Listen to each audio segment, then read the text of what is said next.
আমরা রেডি হয়ে গেছি। আমরা এবার মায়াপুর থেকে যাবো নবদ্বীপে, কারণ মায়াপুরে গেলে তো নবদ্বীপে যেতেই হয়, এটা তো নিয়ম। ঠিক আছে, তাহলে চলো। তোমাদের এই মন্দিরটা শিবডোবার মন্দির। এখানে শিব ঠাকুরের বিভিন্ন লীলার ছবি আছে। আর এই যে এই জায়গাটা সন্ন্যাসীদের সমাধি দেওয়া হতো।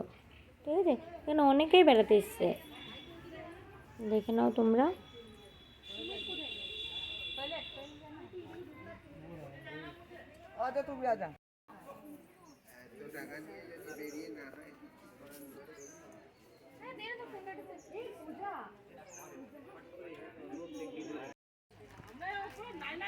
কি বড় বড় মাছ আছে।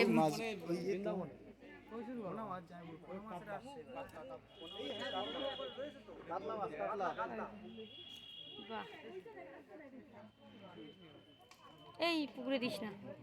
চলো চলো চলো, ওরা সব চল।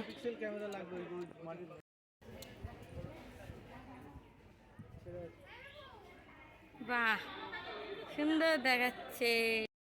আর এটা গোলাপ বাগান, এখানে সব ধরনের গোলাপই আছে, তোমরা দেখলেই বুঝতে পারবে। দেখো পুরোটাই গোলাপ, গোলাপের চারা পুরোটাই।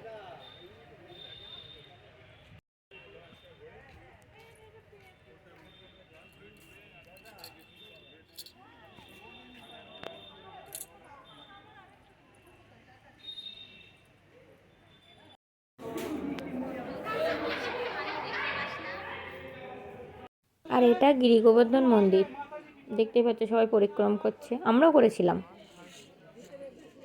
আর ওই যে গিরি গোবর্ধনের পরে যেটা আছে না, ওই যে ওটা হচ্ছে রাধাকুণ্ড।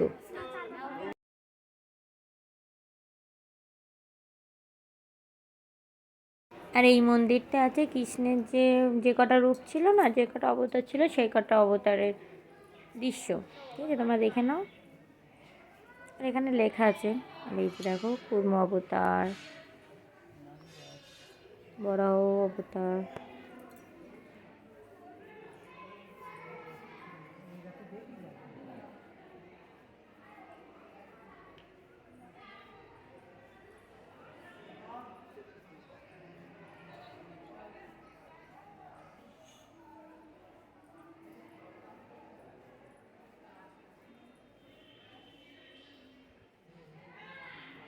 এখানে বারণ নেই।